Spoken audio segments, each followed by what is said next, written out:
Congrats on picking up your new Huffy Vertis. I'm Trevor. I'm going to help you get this thing assembled, hopefully nice and easy today. Before we get started, you're going to need an adjustable wrench, a pedal wrench or a 15mm open-ended wrench, a pair of cable cutters or a sharp pair of scissors, a set of metric Allen keys. I'm going to use a multi-tool, either is okay, and a Phillips head screwdriver.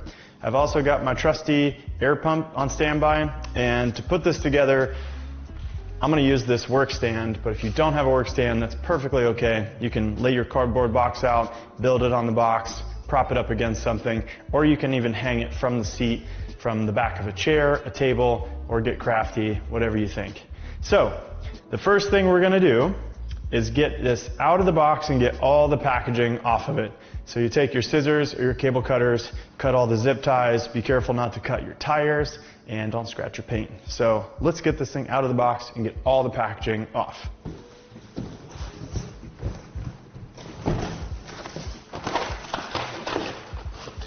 All right, so instead of watching me take all this plastic off, let's just, okay, so now that we've got all of the packaging off and it's separated, you got your front wheel here, we'll set it to the side. And I'm going to raise the seat a little bit so I can put it in the stand here. So let's show you how this quick release works.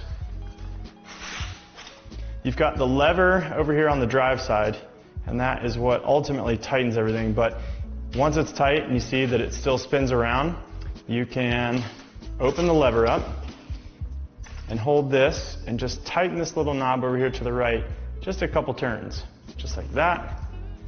Pop this back in, and just like that. And maybe for your final adjustment, we'll tighten this up a little more, but we're going to do that at the very end. So let's get this in the stand, and we'll get started.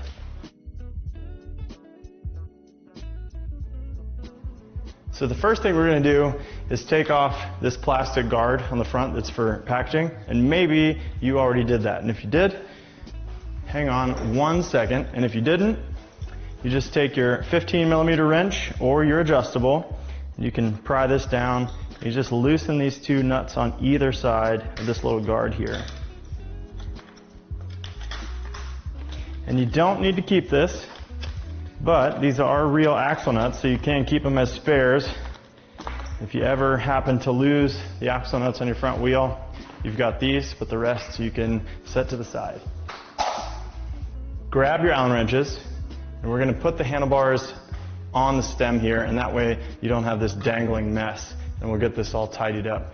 So I'm going to have my multi-tool here, and we're going to loosen these two side bolts so we can straighten out your fork.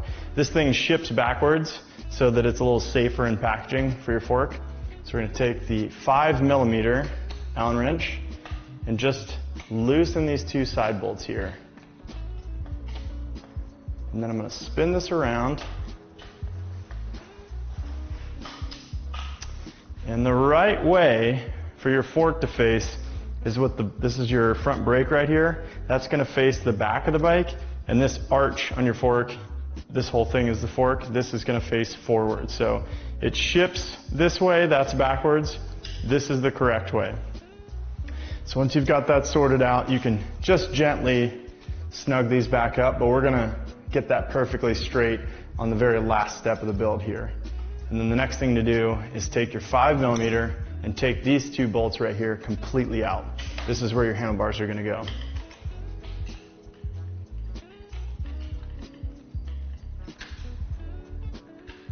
Okay, and once you've got that out, you got your two bolts set to the side and the little face plate.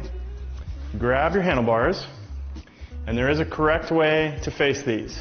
So you don't want your levers pointing backwards. It doesn't work out well that way. And you do want it this way. And you've got to mind these cables here. So if you see that they've got, they're kind of a twisted mess, just gently spin them around until they're making sense here. Something like this. You don't want to feel a bunch of tension on these cables if they're all twisted up. So roughly right like this. And then you want to make sure that this front brake cable that runs down to here that it's nice and tidy and that it's running on one side of the bike. You don't want that thing twisted around, you know, maybe like that. You don't want that. It's not going to work out well. So just over on the side, and I'm going to hold the handlebars like this. Sometimes if it's hard to hold by yourself, it's a little easier on the ground if you lay the bike flat. And then I'll hold this with one hand and grab my stem plate and go ahead and thread this back on. And there's a couple factors here, a couple things to notice. You can see that you've got these horizontal lines, these grooves in the handlebars. Those are to help the clamp grip onto it, but what that also does, it helps you center the handlebars in the center of the stem here. So just make sure that those lines are perfectly in the middle.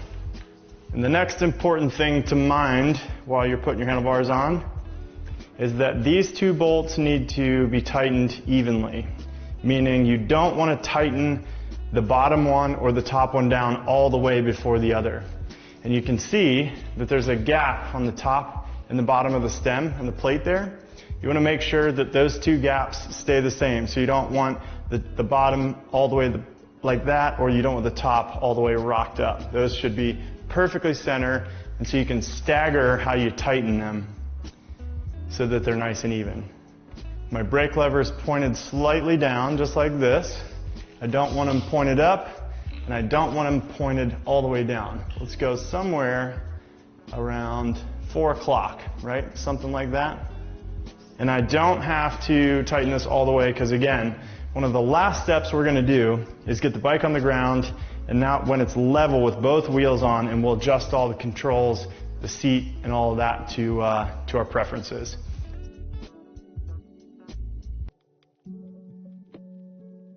After the handlebars are on, let's grab your front wheel, and you can see you've got a couple of components here. You've got your disc to the front disc brake, you've got your axle nuts, and this little safety washer here. And that thing's on both sides, and that is just a little safety washer that just in case your front wheel came loose, that your front wheel can't fall off. So these are really important and great to have. Back these axle nuts off as far as they can without falling off, and the spacer does go on the outside. So it always goes next to the axle nut.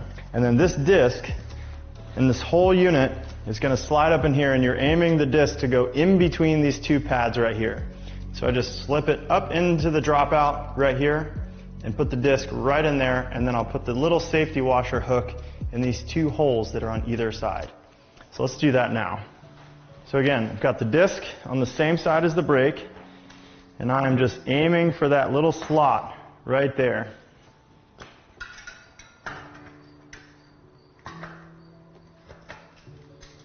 And then just hook that little safety washer right there, tighten it up with your finger, and do the same on the other side, and you're almost there. There we go. And grab your adjustable wrench, and if you've got a full set of wrenches with you, this is a 15mm open-ended wrench or a 15mm socket.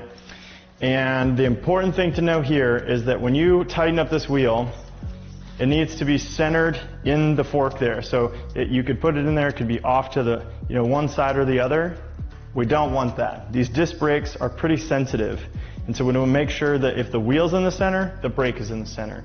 And the more in the center it is, the less work you're going to have to do with the disc brake. Take some time and really eyeball this and make sure that the wheel is in the center, and go ahead and tighten each side just a little bit, just like you did on the stem bolts.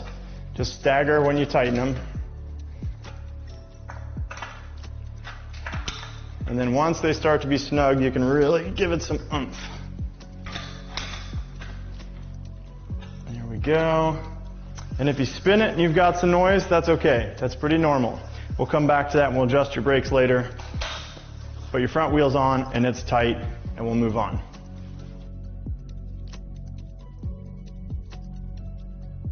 After your front wheel's on, this little box should have been inside of your bike box. Pop that open, and inside of there are your two pedals. So we'll set this to the side and unwrap your pedals. And the important thing to note on your pedals is that there is a very specific left and right. And you can see that on each pedal, there's a sticker indicating green for left and red for right. This is the left, this is the right with these little stickers. And also on the end of the spindle, you can see that there's an R and an L. What's the difference here? The right pedal has a normal thread and the left pedal has a reverse thread, because if they were the same while you were pedaling, the left pedal would automatically just spin out and you'd lose your pedal. So the right pedal is normal and it tightens to the right. Let's put that one on first. So I've got my right pedal. I'm going to spin it to the right, righty-tighty, lefty-loosey, everything's normal. And then I'll grab my 15 millimeter wrench. This is a pedal wrench, but if you've got just a regular 15 mil wrench at home. And then we can always remember that the pedals tighten towards the front of the bike and they loosen towards the back of the bike. And then once you've got it almost tight, you need to put some torque on it. And so put your wrench in a position that you can really wrench down on it. Whereas if it's way out here, you can't really get the power. So put it over here and you can really get it tight, just like that. On your left pedal, it spins to the left to tighten. So again, we tighten it towards the front of the bike. So I'll go over on the left side and do that.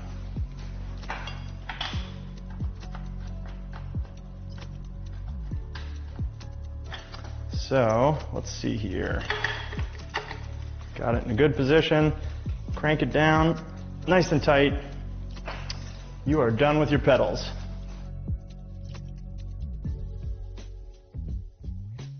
Now we're going to move on to the gearing. This is a 21 speed bike, meaning you've got 3 gears up front and 7 in the back. So you have a shifter on the right, and this is for your gearing in the back. And then this shifter on the left is for your front gearing changes. This can be very intimidating for someone who's never built a bicycle before if you have limited experience with this, so be patient with yourself, take your time, and the rule of thumb are very tiny increments. If your bike needs any of these adjustments, not every bike that comes from the factory does, just remember, tiny increments will save you a ton of headache. So take it slow, be patient, and just tiny little increments. This is the part of the build where you're going to need the back wheel to be off the ground, because we need to be able to pedal and see what's happening with the gears. So the first thing I'm going to do is just go through the gears and see what the current state is. How is it? How did it come from the factory? And so while I'm pedaling with my left hand, I'm going to shift with my right hand. And one of the easiest things you can do if you don't have a stand is ask a friend or family member to just hold up the back of the bike. But we're going to pedal with our left hand and we're going to shift with our right hand. And you always want to be pedaling anytime you shift, otherwise you could stretch your cables out in a bad way. So this black lever here makes it easier, and that goes up to the bigger gear in the back, which this is easier. And then the plus sign here drops it down and makes it harder to pedal. Faster speed, but harder to pedal. So we're just going to go through the gears and see what they're like out of the box. So I'm down, going up. And these are looking pretty good. Most bikes coming from the factory are probably going to look just like this.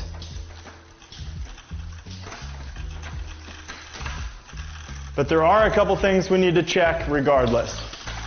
So I'll put it down in this small gear. It's actually called the high gear. This is considered like 6th gear in your car. So think of this being the fastest.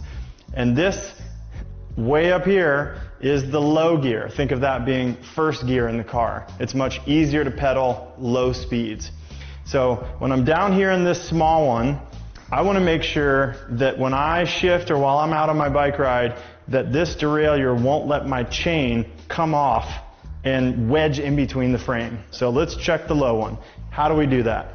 While we're pedaling, gently just take your thumb and your index finger and you're going to pull on this just a little bit to see if there's enough play in the derailleur to come off of that cog. And this one's looking pretty good, but what does that look like if yours is not that way? Well, I'm going to intentionally mess this up so you can see what it looks like when it comes off.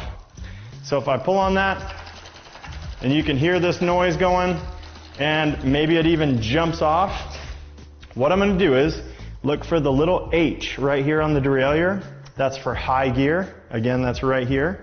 And I'm just going to ever so slightly turn that until you can either see the derailleur move just a tiny, tiny, tiny bit, or until that noise goes away when I'm pedaling like this. So I can still hear that noise. I'm going to tighten it up. Again, small increments are going to save you a ton of headache. And you should be pretty gentle with this. You're not bending it, you're not prying it, you're literally just moving it naturally back and forth. And so if it can allow itself to move too much to let the chain off, you need to make this adjustment. If you're not having that issue, you can just skip this and you can move on. Now we need to do the opposite. We're going to check the low gear up here. So shift all the way up. Just like that. And then I'm going to do the same thing except in reverse. I'm going to push on the derailleur and see if I can get the chain to go up onto the hub into the spokes, which is what you don't want to happen while you're riding. So let's try that. And right there it happens right away. You can see that the chain is off the teeth of the cog here. So we want to do the same thing with that low gear. So now I'll go to the L for low gear, and I'm going to tighten that one as well, just a tiny bit. Let's try a half turn. And it still goes up because we're doing small increments. So I'm going to go back to L and I'm going to tighten it again. Let's try a half turn. Right there. And I could feel a little bit of pressure on it. And if it fights you a little bit, you're probably in a good place. And then test your shifter again. One thing that can happen is that if you over tighten either of these, it might not let you go into that gear. So if you over tighten this low gear and then you check your shifters and it won't go up into that gear anymore, just back it off and loosen it to the left just a tiny bit.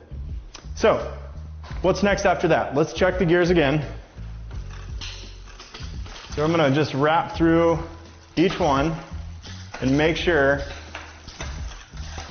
that it's smooth and working properly, and it is. Then I'll move up front to your front derailleur, and that one is controlled over here, and it's slightly different. This one is just based on clicks and proximity, and what does that mean? Well, let's test it out.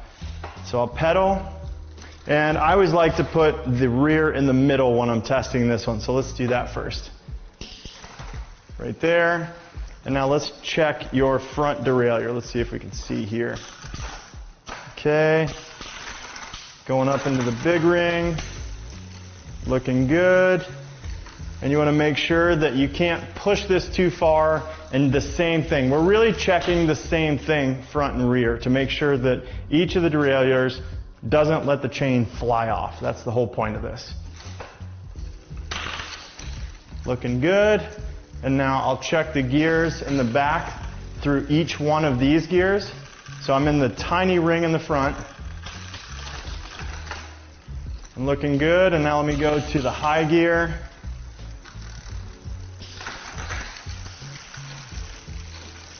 And I'm still good here. So on this one, we're looking good. And generally, most of the time, you'll probably be riding around in this middle ring in the front, and you'll probably use all of the gears in the back. This is totally preferential. If you're in this high gear, you're not going to be climbing too many hills, and if you're in the little tiny gear, you're not going to be going all that fast. So it's totally up to you, but use the gears because you've got them. And but if your bike is sounding good and it looks like this, move on. If you get hung up on any of these steps and things don't sound right, they don't feel right, it just doesn't seem right, go visit your local bike shop. They've totally got your back.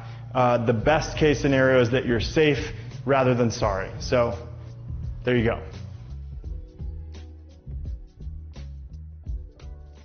All right, after your gears, it's time to adjust your disc brakes. Again, this is another one that is usually done by bike shop professionals, so be kind to yourself and be patient. If you don't get it first try, tiny increments, that's the best way to go about this. There's a variation of things that can need adjustment out of the box. I'm going to try and go over the simple ones. This bike has the most common thing that's going on, is that when I spin the wheel, you can hear that the disc is rubbing. And if you look down at the disc here, you can see the pads inside the little caliper there, and they're like little tan, kind of organic, natural colored brake pads in there. And I can see that there's a gap on the inside of this brake pad, and that this side, the outside brake pad, is rubbing. So what does that mean? That means that I need to move this little caliper over just slightly, and so it kind of centers it so that that gap is eliminated and that the whole thing is moved over just a little bit. How do we do that? You take your Allen wrench, and it's these two bolts right here. You just ever so slightly loosen those. It's not these two on the side, it's these two back here. So we'll grab our Allen wrench, and that's a 5mm Allen wrench, and I'm just going to barely loosen those up. If you loosen them all the way, it can be kind of a pain in the butt because it moves around too much. And if you don't loosen them enough, then you're kind of fighting it. So I'm going to just scoot it over away from that gap. And the way that I'm doing it here is a little backwards to camera, but if you're doing it and you're seeing it, you can actually look down through here where the brake pads get installed and see a little window of space. So I'm going to center that, and you kind of have to do a magic trick and hold it with one hand, and then just tighten it really, really, really slightly. If you tighten it too much too quick, the screw will actually turn and move the caliper. It's just such a sensitive little movement. And then I test it, still rubbing. So you do this until you get that brake pad to move over.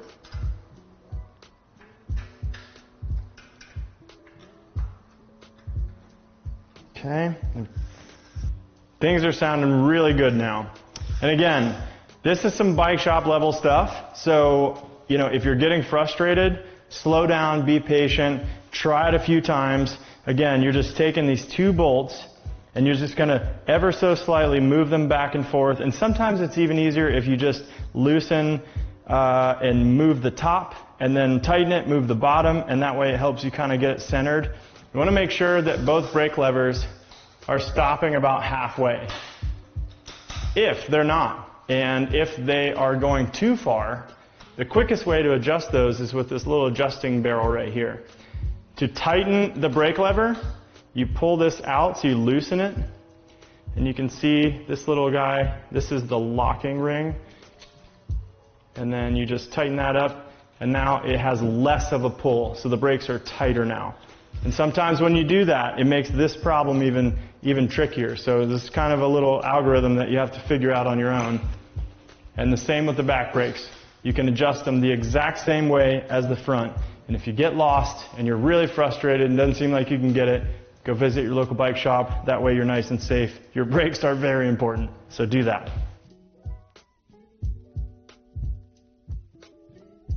Once you have adjusted your brakes in the same process as front and the rear, move on. I'm going to inflate my tires. Both of these get inflated to 35 psi.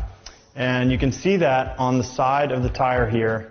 Most tires are going to say max inflation 35 psi. So that means you can go under, but you don't want to go over 35 psi. You can blow up the tube. You can even sometimes blow out the rim if you go way too high. On a lot of these mountain bike tires that are a little bit bigger and kind of loose, as you're inflating, you want to make sure that that the bead of the tire, which is the edge here that has the metal in it, you want to make sure that stays seated.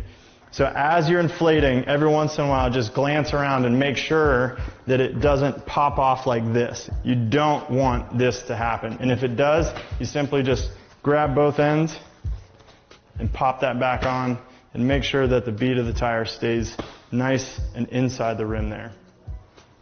So I'll grab my pump. You can use an air compressor. Just make sure you don't overinflate with the air compressor. Use a tire gauge. But I've got my tried and true pump. I'm going to inflate these to 30 psi.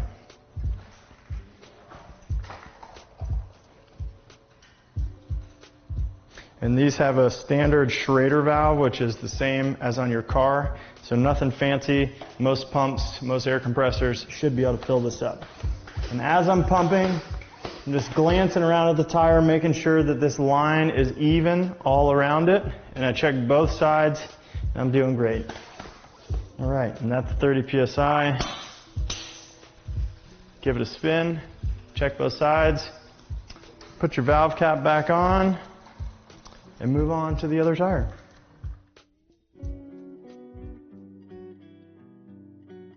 All right, we're coming down to our final steps here. I'm going to take the bike off the stand, and we're going to finish up with adjusting all your controls, adjusting the seat, and putting the battery in and turning the computer on. So we'll do that now.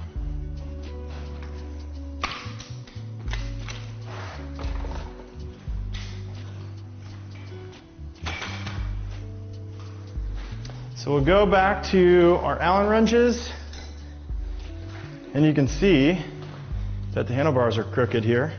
So we're gonna loosen these two bolts back up with your 5mm, just a little bit, so that we can turn the handlebars. And then make sure that these are nice and straight, just like this. So I'm lining up these two bolts down the center of my tire to make sure that it's nice and straight. And then I'll tighten these back up. And again, I'm going to stagger these bolts. Tighten one, switch to the other. Tighten one, switch to the other. Okay. And then the same goes on these two. Mine's looking pretty good here, but if yours is kind of funky and not exactly like that, again, you just loosen these just a little bit, and you can adjust these forwards or backwards. And these, I like to put the levers just slightly down. If they're too flat, it makes your wrist flex to hold on to your brake levers. It's not very comfortable or safe to ride in. And if they're too far down, then you have to reach over top. And you see it changes the position of your wrist. That's a little exaggerated, but if something happens, you're up here and it's not so safe. So somewhere around, 3:30, 4 o'clock in the angle here is ideal. And then making sure that the space is even on this plate, top and bottom, staggering, tighten them up. There we go. All right.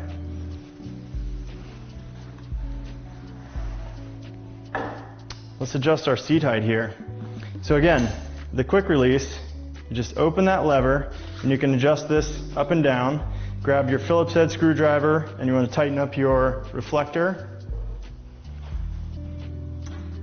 And so we'll just do that now.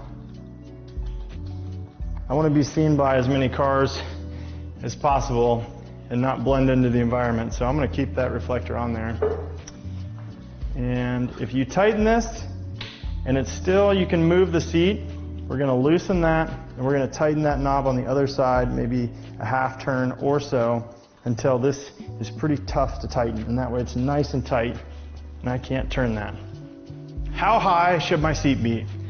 Probably one of the most important questions of how to fit your bike. So when you are on your pedals and you have one pedal all the way straight down, just like this, you want to make sure that it's all the way straight down. The correct fit should be that your leg has a slight bend in it and you should be able to drop your heel. If your leg is straight and you're having trouble, the seat's too high. And if you have a big bend in your leg like this, the seat is probably too low. Exceptions to the rule are if you're a new rider or you're just not that comfortable and you're getting used to the bike and you want it to be lower so you can touch the ground, that's totally fine. Eventually you want to raise that seat. It'll be kinder on your knees, a little more efficient, and a little more comfortable. But that's how you fit yourself on that. Once you've made your adjustments to your seat, your handlebars, all that, let's move on to putting your battery in, getting the computer fired up, and our last final adjustments here. So your battery should have shipped separately. I'm going to grab mine here. It looks just like this. You've got your charging port on the side, and the charger came in your parts box, your little pouch that was in the box, and your key for the battery is also in there. That locks and unlocks your battery. You've got the status indicator here, and blue is the highest level, green is in the middle, and red is your lowest. And this takes about 4 to 6 hours to recharge. But we can see that the indicator light goes up top the other goes at the bottom, just slips right in, pops in like that, and don't lose these keys, they're unique to your bike. And so once we've got that on, we can go ahead and fire up the brains here of the electric bike. The computer has 3 buttons on it, plus, power, and minus. You just hold down that middle button and everything comes on. You've got your battery indicator right there, and you've got your 5 modes of assist. And you've also got your throttle over here. So this is a class 2, so you get your pedal assist and you get the throttle, just sort of like a motorcycle. And then if you toggle through the middle button, which is the mode button, you'll get your trip, your voltage, current, and your time on your ride. And then I go back to odometer and I can hold down the middle button and it turns back off. Congrats on picking up your Huffy Vertis. I hope I made this as simple as possible. The last thing is just that when you go for a ride, make sure you wear a helmet. Head injuries are no joke. And have fun on this thing. So I hope you enjoy and take care.